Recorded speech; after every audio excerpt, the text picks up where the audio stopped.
जय श्री राम, जय बागेश्वर धाम सरकार की जय। तो पूज्य गुरुदेव भगवान की वाणी जो भी सुनता है, जिनको प्रभावित करते हैं, वीडियो को लाइक करो, चैनल को सब्सक्राइब करना ना भूलें और कमेंट में लिख के जय श्री राम। आज हम जानेंगे इस वीडियो में कि पूज्य गुरुदेव भगवान के द्वारा आने वाले कार्यक्रम के जानकारी श्री गुरुदेव भगवान के श्रीमुख से जानेंगे। तो अगर आप कट्टर सनातनी है तो प्लीज़ वीडियो को लाइक, चैनल को सब्सक्राइब करना ना भूलें, ऐसे ही वीडियो देखने के लिए और अपने धर्म को सपोर्ट करने के लिए। अगर आप एक कट्टर सनातनी हैं, जय श्री राम, हर हर महादेव, राधे राधे कमेंट में जरूर लिखें। पूर्णिमा के पूर्व में प्रकाशित हो जाएगी और वो सबको प्राप्त होगी और बड़ी अद्भुत है। उसमें हनुमान जी के बारे में जैसे फूल 2 क्विंटल होते हैं पर उन फूलों का रस निचोड़ा जाए तो 1 सीसी में आता है इत्र। ऐसे ही हमने हनुमान जी के चरित्र के सावर मंत्र, बीज मंत्र, हनुमान जी महाराज से क्या सीखें, हनुमान जी महाराज से सीख क्या लें, पुलिस वालों के लिए कैसे हनुमान जी आइकॉन है, विद्यार्थियों के लिए कैसे आइकॉन है, डॉक्टर्स के लिए कैसे आइकॉन है हनुमान, इन सबका विश्लेषण हमने लिखा। और फर्स्ट एस्ट्रोनॉट कौन है, हनुमान जी हैं। फर्स्ट विदेश में कथा करने वाली कौन है, हनुमान जी हैं। बड़ी रोचक बातें, गूढ़ बातें, हनुमान जी की साधना कैसे करें, हनुमान जी का कौन सा यंत्र है जिसको हम धारण करें, और 3 मूल प्रश्नों के उत्तर उसमें लिखे। हनुमान जी को किसने किसने पाया, कैसे कैसे पाया और हम कैसे पा सकते हैं, इन तीनों के उत्तर उस पुस्तक में है, जिसका नाम है मल्टी टैलेंटेड हनुमान। तो वो बहुत बागेश्वर धाम पर लगाया जाएगा। आज जो भी भगवान बागेश्वर बालाजी के चरणों में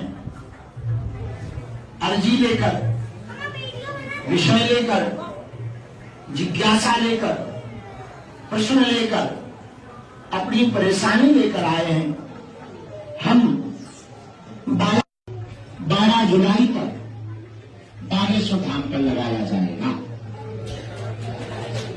अगला है, हम लोग चाइना के चार्जर पे भरोसा नहीं करते, वो चाइना की मिसाइलों पे भरोसा कर लेते। हाँ, कितना पागल है पाकिस्तान। अच्छा देखो, विश्वास है तो जय श्री राम लिखे बिना आगे मत बढ़ना। अगर हनुमान जी के ऊपर 1% भी विश्वास है तो जय श्री राम लिखे बिना आगे मत बढ़ना। हिंदी फिल्में हैं जो सनातन के ऐसे अपमान से भरी पड़ी है। 1957 में एक फिल्म आई थी मदर इंडिया, उसमें दिखाया है कि सुखीलाल का कैरेक्टर हीरोइन का रेप कर, रेप वाले सीन से पहले दिखाया गया था कि कैसे वो आरती कर रहा है। उसी तरह 80s में आई राम तेरी गंगा मैली फिल्म में हीरोइन बनारस की घाट पर मदद मांगती है तो एक पंडित उसके साथ दुष्कर्म करता है। वहां भी पंडित ओम नमः शिवाय का जाप कर रहा होता है। ये फिल्म आई थी बेमिसाल। इस फिल्म के एक सीन में अमिताभ बच्चन कहते हैं, या यूं कहें कि डायलॉग राइटर उनसे कहलवाते हैं कि यूं तो सारे हिल स्टेशन अंग्रेजों ने बसाए थे, मगर कश्मीर इकलौता ऐसा हिल स्टेशन है जिसे मुगलों ने खोजा। मतलब जिस कश्मीर का नाम ही ऋषि कश्यप के नाम पर है, उसे राइटर डायरेक्टर ने बड़ी बेशर्मी से मुगलों की खोज बता दी। और प्रोपेगेंडा का आलम यह है कि IC 814 में पूरी वेब सीरीज में मुस्लिम आतंकी को हिंदू बनाकर पेश किया गया। वहीं जो चक दे इंडिया फिल्म रंजन नेगी की जिंदगी पर बनी थी, उसमें हिंदू कैरेक्टर को फिल्म में कबीर खान बना दिया। मतलब जहां चीज खराब हो तो वहां मुस्लिम भी हिंदू हो जाता है, और जहां चीज अच्छी हो, काम बढ़िया हो, तो वहां हिंदू को मुस्लिम दिखा दो और उसे हीरो बना दो।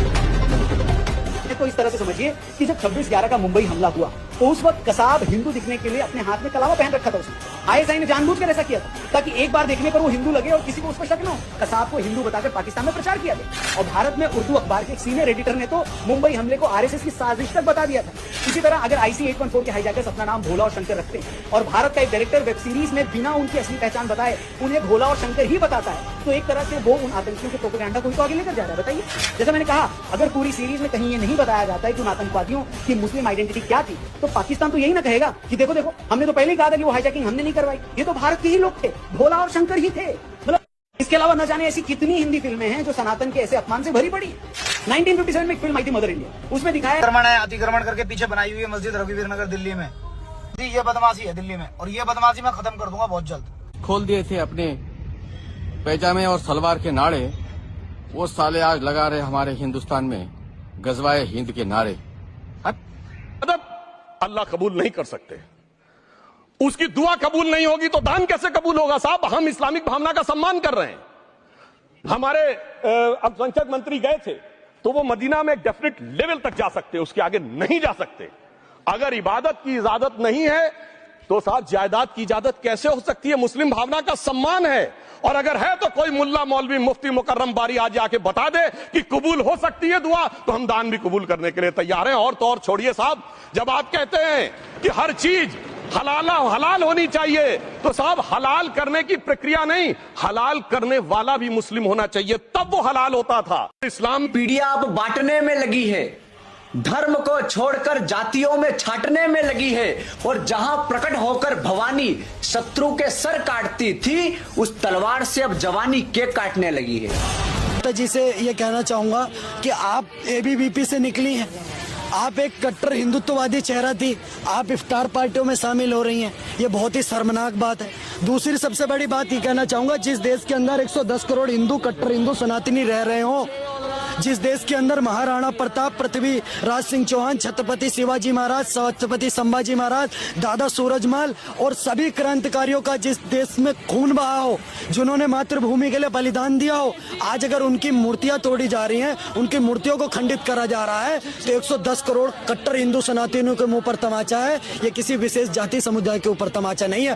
प्रशासन से डंके की चोट पर कह रहे हैं कि कल में अगर इन लोगों को नहीं पकड़ती है, कल में इन लोगों के खिलाफ सख्त से सख्त कार्रवाई नहीं होती है, तो उसके बाद 110 करोड़ हिंदू सड़कों पर उतरेगा। सभी हिंदू समुदाय के सभी लोग, सभी जाति, चाहे वो ब्राह्मण हो, दलित हो, शूद्र हो, वैश्य हो, सभी उतरेंगे।